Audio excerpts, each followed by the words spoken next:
Well, my friends, you've read A Rose for Emily. Want to know what you think about it? It's actually one of my favorite narratives, mainly because you don't get the plot up front. It's told from the point of view of somebody who doesn't know until the very end what's happening. So you get all the details, all the clues. It's kind of like a mystery. You don't know until the very end.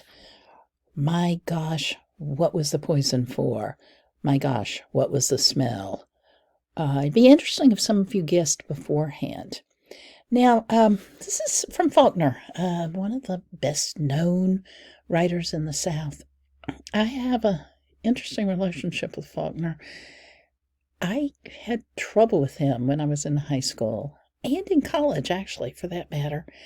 His sentences are long, doesn't seem to get to the point. Actually, didn't I say that was one of the reasons I liked A Rose for Emily? Because he doesn't get to the point till the very end. Then you go, whoa, okay. I had a great Aunt Fanny who actually knew him. She was good friends with Miss Faulkner, and she called Mr. Faulkner Mr. Bill. She said everybody did, and she says, now, Beth, ladies do not read Faulkner. He drank, you know. Well, he did. He did.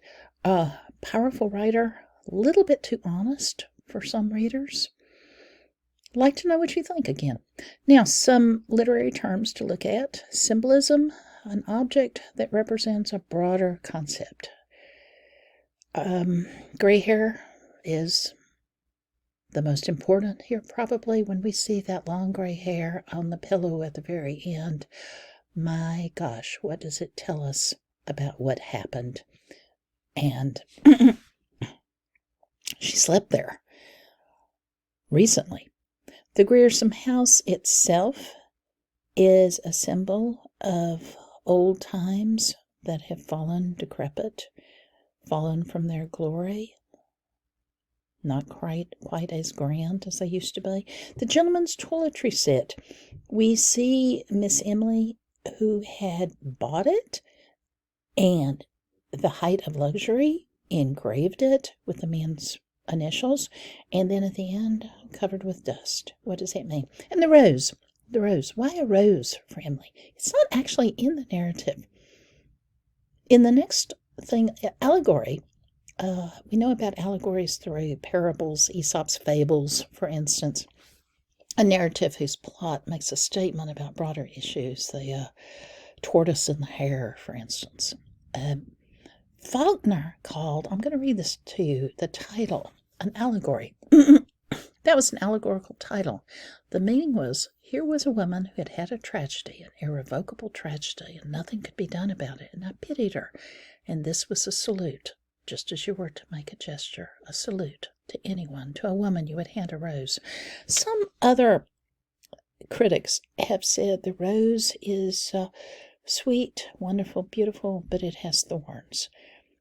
I like that interpretation because Emily was romantic in a sense, obviously was in love with a man, but there are thorns there, as in the poison. Gothic horror, we've got definitely Gothic horror here. We've got the house, I call it the spooky house, a sense of death and mystery. First person narrator. This is different from the one that we have in the other narrative we're reading this week, Everyday Use, because this is not a main character. It's one of the townspeople reporting objectively, doesn't know everything, don't know the feelings. Actually, very objective. Made me wonder if the lottery could have been told by one of the villagers, how it would have been, especially when the villager picked up a rock to throw. Makes you wonder. All for now.